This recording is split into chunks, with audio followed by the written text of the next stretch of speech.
Here the first question is, what is tincture of iodine and what is its use? Tincture of iodine is a solution of elemental iodine dissolved in ethanol along with potassium iodide. And the typical concentration is 2 to 7% of iodine in alcohol. The common use is as an antiseptic because it can be applied on wounds or cuts to prevent the infections by killing the bacteria and other pathogens. The another use is as a disinfectant. This can be used to disinfect the skin before the surgical procedures. The third use is for water purification. In emergency situations, a small amount of tincture of iodine can be used to disinfect the drinking water. The second one is, what are the main constituents of Dettol?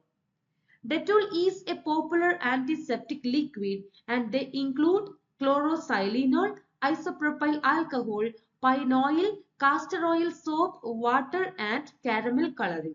These are the common components, but the important components are chlorosilinol and isopropyl alcohol. The third question is to label the hydrophilic and hydrophobic parts of the given compound.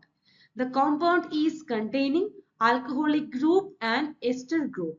Here, the hydrophobic part will be the hydrocarbon group, that is CH3CH2 16 times, and the hydrophilic part is the remaining part from COO group to the alcoholic group.